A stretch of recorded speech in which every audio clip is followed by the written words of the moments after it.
사건과 모든 일의 시작은 어디에서부터 시작됐냐면 하나님의 말씀하시는 것에서부터 시작됐다라고 하는 사실입니다. 자, 이것이 우리에게 주는 첫 번째 영적 교훈이 있는데요, 믿음으로 담대하게 확신을 가지고 선언하는 선포의 시작은 어디에서 나와야 되냐면 내 감정에서 나오는 게 아닙니다. 내 느낌에서 나오는 게 아닙니다. 그리고 내 경험에서 나오는 것도 아닙니다. 그리고 상황에서 나오는 것도 아닙니다. 가만히 보니까 상황이 될 것 같다, 가만히 보니까 이게 상황적으로 뭔가 될 것 같다, 그래서 이게 되겠구나, 될 줄 믿습니다, 이렇게 선언하는 게 아니라는 겁니다. 때로는 경험에서 나오는 게 아니라는 겁니다. 내가 애들 많이 키워봤지만 애들을 이제 키울 때 이제 애들이 어리고 처음 키울 땐 잘 모르지 않습니까? 근데 할머니쯤 되면 다 알잖아요. 애들 둘 셋 다 키워보니까 괜찮아, 화장실 보내면 돼. 그래서 화장실 진짜 갔다 오면 괜찮다고 그러고, 괜찮아, 그냥 뜨거운 보리물 그냥 하고 그냥 먹으면 괜찮아, 이렇게 되지 않습니까? 그 경험이 많이 쌓이면 어떤 사안을 보는 것이 확실히 달라지기는 하죠. 그래서 내가 보니까, 내가 경험한 것들을 보니까 야, 이거는 되겠다. 내가 내 경험으로 보면 이거는 어려운데 내 경험으로 보니까 이건 되겠다. 그래서 경험적인 판단에 의해서 이건 될 줄 믿습니다 하고 믿음으로 선언하는 것도 결코 아니라는 겁니다. 또는 이번엔 왠지 느낌이 좋아, 이번엔 왠지 느낌이 괜찮아, 이번엔 왠지 느낌이 잘 될 것 같아 라고 하는 그런 느낌에 의해서 내가 확신을 가지고 믿음으로 선언하거나 선포하는 것도 결코 아니라는 사실입니다. 우리가 오직 믿음으로 선언하고 선포할 수 있는 근거는 어디에서부터 시작되냐면 하나님이 말씀하시는 것에서부터 시작된다는 거예요. 엘리야가 아합에게 가가지고 곧 비가 내릴 겁니다, 왕이여 비가 내릴 겁니다 라고 말하지만 그 말을 할 수 있었던 근거는 엘리야가 상황을 판단한 것도 아닙니다. 엘리야에게 좋은 느낌이 생겼던 것도 아닙니다. 엘리야가 하늘을 보고 3년 동안 연구했더니 비가 올 것 같아서 그런 얘기한 것도 결코 아닙니다. 엘리야가 경험으로 봤을 때 3년쯤 되면 비가 오겠다, 이쯤 되면 비가 오겠다 라고 해서 말한 것도 결코 아니라 하나님이 말씀하신 말씀에 근거하여 믿음으로 선포했다는 사실입니다. 그래서 여러분, 우리에게 하나님의 말씀이 중요하다는 거예요. 우리가 하나님의 말씀을 정말 붙잡고 하나님이 우리에게 말씀하시는 것이 우리 안에 받아들여지고 수용되어질 때에 우리는 담대하게 믿음으로 선언하고 선포할 수 있다라고 하는 사실입니다. 비록 상황은 어려워요. 상황은 안 될 것 같아요. 내 경험으로 봐도 이거는 어렵고 힘들고 불가능할 것 같습니다. 될 것 같은 느낌도 별로 안 들어요. 그러나 하나님의 말씀이 그렇게 말씀하시면 그렇게 되어진다라고 약속으로부터 말미암아 믿음의 선언과 믿음의 선포가 시작되어야 된다라고 말씀하고 있는 겁니다. 그렇기 때문에 우리가 선포 기도를 하고 선언하는 기도를 할 때에 그 근거는 우리 안에 있지 않고 하나님의 말씀 안에 그 근거가 있다라고 하는 사실을 우리는 반드시 기억해야 합니다. 그래서 말씀을 의지하고 선언하고요, 말씀을 의지하고 선포하며 말씀으로 말미암아 선언하고 선포하는 것, 그것이 우리 안에 필요합니다.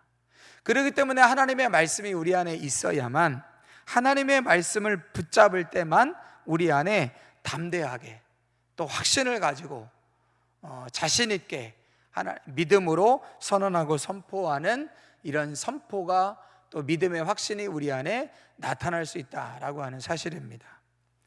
두 번째는 이런 하나님의 말씀이 있었음에도 불구하고 엘리야가 믿음이 없었다면 그는 그 말을, 하나님의 말씀을 그대로 선포하지 못했다라고 하는 사실입니다. 41절의 말씀에 보면 엘리야가 아합에게 이르되 올라가서 먹고 마시소서, 큰 비 소리가 있나이다. 지금 큰 빗소리가 있습니까? 없습니까? 없습니다. 큰 빗소리가 나지 않아요. 어떻게 할 수 있냐면, 큰 빗소리가 있습니다 라고 아합에게 이야기합니다. 엘리야가 아합에게 이렇게 말하는 거예요. 올라가십시오, 먹고 마시십시오, 큰 빗소리가 있습니다. 아직 아무 소리도 안 나는데 큰 비소리가 이미 난다고 믿음으로 선언한 겁니다. 그런데 42절에 아합이 먹고 마시러 올라가니라 엘리야가 갈멜산 꼭대기로 올라가서 땅에 꿇어 엎드려 그의 얼굴을 무릎 사이에 놓고 그의 사환에게 이르되 올라가 바다 쪽을 바라봐라. 그랬더니 그가 올라가서 바라보고 말합니다. 아무것도 없습니다. 아니, 큰 비소리가 있다라고 아합에게 큰 소리 치고 나서 기도하고 있는데 사환한테 야, 뭔가 징조가 있나 봐라 그랬더니 사환 대답이 징조요? 뭔 징조가 있습니까? 비가 오려면 구름이 있어야 되는데 구름 한 점 없습니다. 그랬더니 엘리야가 7번까지 다시 가라 그러는 거예요. 7번까지 다시 가라. 자, 이 말은 안 되는 거 7번까지 계속 해봐라 이런 의미가 아닙니다. 한두 번 하고 그만두지 말고 7번까지는 해봐야 된다. 그러다가 안 되면 포기해라 이런 의미가 아니라 지금 엘리야에게는 뭐가 있습니까? 믿음이 있습니다. 무슨 믿음이 있죠? 하나님이 말씀하신 대로 행하신다는 믿음이 있는 겁니다. 분명 하나님께서 아합에게 가라고 말씀하실 때 너 아합에게 가라. 그리고 아합에게 무슨 말을 하라고 말하냐면 내가 비를 내릴 거라고 말씀하신 거예요. 언제 내린다고 하셨나요? 언제 내린다고 말씀 안 하셨어요. 비가 내릴 거라고 말씀했어요. 그리고 비가 내릴 거라고 가서 말하라고 했어요. 그리고 나서 아합에게 비가 내릴 겁니다. 올라가서 편히 먹고 마십시오. 제 귀에는 큰 비소리가 들리고 있습니다 라고 말하고 나서 하나님 앞에 엎드려 그때를 기다리고 있는데 사환에게 뭔가 징조가 있나 보라고 했더니 아무 징조도 없다는 거예요. 7번까지 다시 가라는 건 그 징조가 곧 나타나게 될 거니까 그걸 확인하라는 의미입니다. 여러분, 믿음 있는 사람이 어떻게 하냐면 믿음 있는 사람은 한두 번 하고 포기하지 않습니다. 믿음 있는 사람은 한 번 해보고 포기하지 않아요. 왜? 믿음이 있기 때문에 그렇습니다. 그렇죠? 아주 단순하게 생각해 보십시오. 하나님의 말씀이 있었어요. 하나님의 말씀이 주어졌습니다. 하나님의 말씀이 내게 왔어요. 그래서 그 하나님의 말씀을 내가 믿어요. 그 하나님이 반드시 그 일을 행하실 것을 믿습니다. 언제 행하실 것에 대해서는 말씀하시지 않았지만 하나님이 말씀하셨으니까 분명 그 일을 행하실 거라는 믿음이 내 안에 있습니다. 그 믿음이 있는 사람은 한두 번 기다리다가 끝나지 않습니다. 아, 오늘 밤에 신랑이 온다.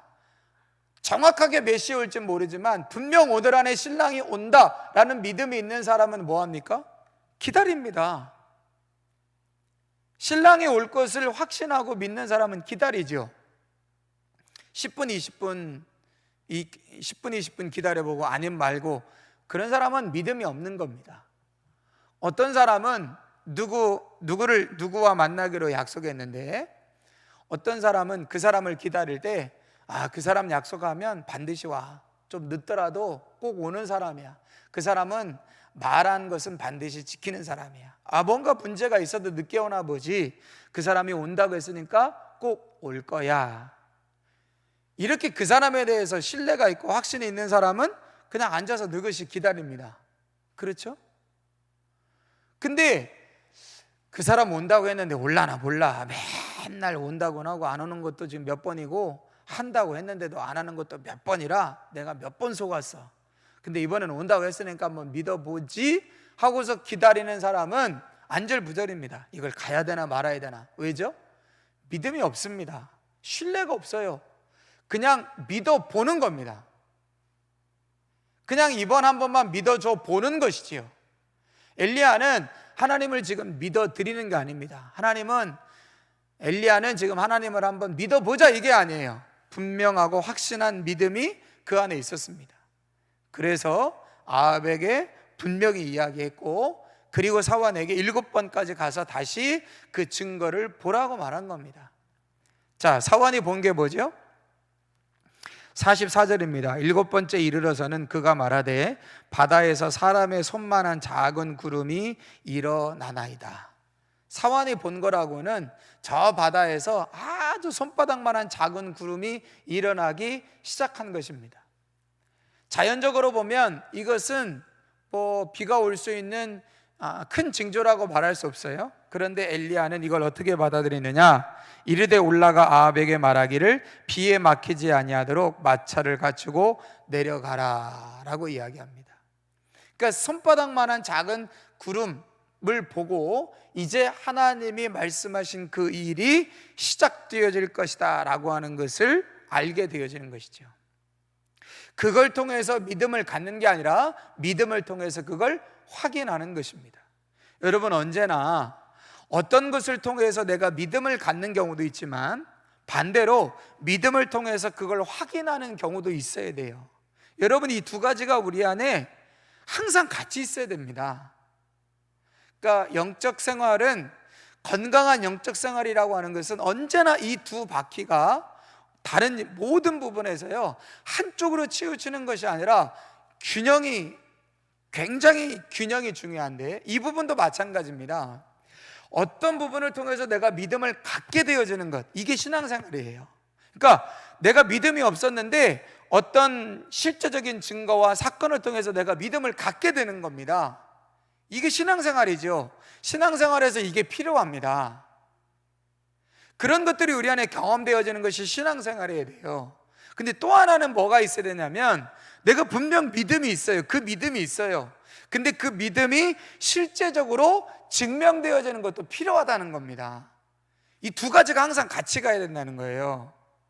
내 안에 있는 믿음이 어떤 믿음의 역사로 정말 내 안에 있는 믿음이 진짜구나, 실제구나, 하나님이 역사하시는구나, 그걸 확인하고 증명해내는 것도 필요하고, 내 참 믿음이 없는데, 그 부분에 대해서만큼 내가 참 믿음이 없는데 어떤 사건을 통해서 믿음을 갖게 되어지는 것도 필요하다는 거예요. 하나님은 이 두 가지를 우리의 삶 가운데 다 역사하신다라고 하는 사실입니다.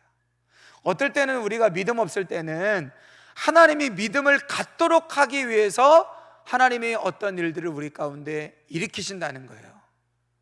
일으키신다는 거. 그때 깨달아야죠. 내가 진짜 믿음이 없었는데 하나님이 나한테 믿음 주시려고 이런 일을 행하시는구나 하고 믿음을 가져야 되죠. 제가 이렇게 영적인 체험을 많이 하지는 못했지만 제가 했던 특별한 영적 체험 중에 하나가 뭐냐면, 일종의 이제 은사, 영적 권위를 나누는 그런 부분들이 있습니다. 영적 권위를 나누는 부분들. 이렇게 어떤 이제 집회에서 우리 이제 청소년들 이제 집회하는데 어떤 분이 강사로 오셨어요. 근데 그 강사 목사님이 하시는 사역 중에 하나가 뭐냐면 임파티션이라고, 자신 안에 있는 성령의 기름 부으심을 같은 동역자들한테 나누는 거예요. 그러니까 예수님께서 12제자를 전도할 때 파송을 하시면서 그 귀신을 쫓아내는 권세를 주시면서 전도에 파송하셨지 않습니까? 그때 귀신을 쫓는 권세를 예수님이 제자들에게 주셨던 것처럼 그 어떤 은사를 가진 그 강사님이 오셔서 거기에 있는 사역자들을 다 불러 모아서, 다 처음 보는 분들이죠. 저도 그 강사님을 처음 보고, 그래서 한 6, 7분 목회자 전도사님들이 있었고, 그 강사님이 한 설교를 다 끝내신 다음에 같이 모여서 기도를 했습니다. 기도하면서 무슨 기도를 하셨냐면, 본인 안에 있는 그 영적 권위, 영적인 은사와 권위를 나눠주는 기도를 하셨어요. 그래서 여러분들 믿음으로 받으십시오 하고 믿음으로 받았습니다. 그러니까 그리고 나서 뭘 했냐면, 한 300명, 400명 모인 학생들, 청년들 수련회인데 일일이 다 그 강사 목사님이 안수를 해야 되는데 어떻게 했냐면 6조로 나눠가지고요, 강사 목사님은 그냥 기도를 하시고 저를 포함한 6, 7명의 그 사역자들이 대신 기도를 한 거예요. 대신 기도를 했는데 어떤 일이 일어나냐면 똑같은 일이 일어나는 겁니다. 진짜 똑같은 일이. 강사 목사님이 했을 때의 일에 똑같은 일이 일어나는 거예요. 그때 사실은 저에게는 그런 믿음이 없었거든요. 뭘 또 그런 것도 있어 그랬거든요. 그런데 실제적으로 제가 기도를 하니까 저뿐만 아니라 거기에 있는 6명의 사역자들이 그 성령의 기름 부으심이 함께 공유가 되는 겁니다. 저는 그때 이제 체험을 한 거죠. 그래서 저도 신기한 거예요. 얘가 오더니 저는 기도하려는데 애가 벌써 쓰러지고, 손도 안 대고 기도하려고 그랬는데 얘가 벌써 방언이 터지면서 막 기도하고, 그 강사 목사님이 오셔서 혼자 해야 될 일을 6, 7명의 사역자가 공동으로 나눠서 그 일을 했거든요. 그러니까 이런 것들이 뭐냐면 일종의 내가 그런 부분에 대해서 믿음이 없었는데, 확신이 없었는데 하나님이 어떤 경험과 역사를 통해서 믿음을 갖게 하시는 겁니다. 그런 것만 있는 게 아니라 어떤 부분에서는 내가 이미 믿음이 있지만 이 믿음이 진짜구나, 맞구나 라고 하는 것을 증명해내는 일도 우리 안에 있는데, 엘리야가 지금 가지고 있는 이 일들은 뭐냐면, 엘리야가 이미 하나님의 말씀을 받았고 하나님에 대한 믿음이 있었는데 그걸 지금 증명해내는 거예요. 하나님은 말씀하시는 대로 하시는 분이다 라고 하는 것을 지금 확신하는 작업을 하고 있는 것입니다. 이 두 가지가 우리 안에 계속해서 기도의 영역 안에서 이루어질 때 우리는 하나님 앞에 요청도 하고 간구도 하고 또 하나님 들어주세요 소원도 구할 뿐만 아니라 때로는 믿음의 확신을 가지고 선언하고 선포하고 하나님 하실 줄 믿습니다, 될 줄 믿습니다. 그러면서 기도의 자리를 벗어나서도 우리 안에 하나님이 주신 그 믿음을 선언하고 선포하면서, 그렇다고 막 사람한테 선언하면 안 돼요. 이 기도 못하는 남편은 기도하게 될지어다 뭐 이러면서, 막 자식들은 변화될지어다 뭐 이러면서 이렇게 선포하면은 막 더 시험 드니까 그렇게 하라는 얘기가 아니라 우리의 삶에서 하나님이 주신 믿음의 확신을 드러내고 선언해야 된다라고 하는 사실이죠. 엘리야가 이 믿음이 있었다는 것입니다.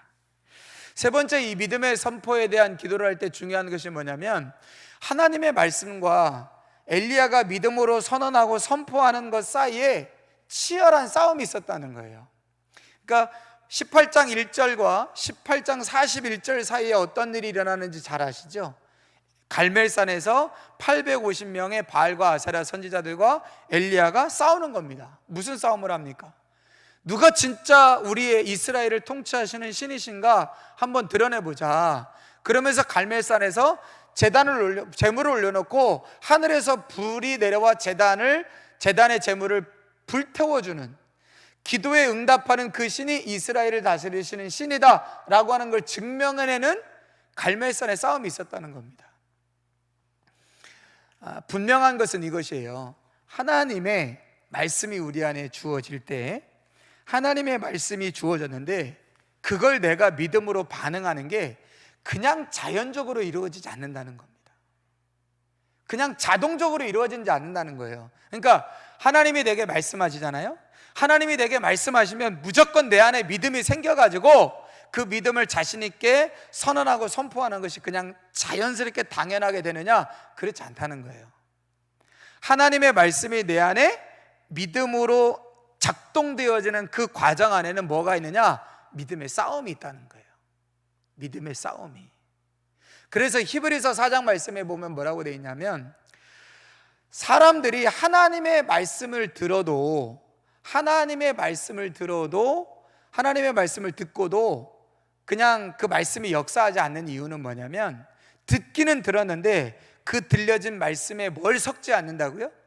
믿음을 결부시키지 않았기 때문에 하나님의 말씀의 능력과 역사가 나타나지 않는다는 거예요. 그러니까 무슨 말이냐면, 하나님의 말씀은 믿음을 만나야 됩니다. 하나님의 말씀이 역사가 되어지려면 이 믿음이라는 것을 만나야 돼요.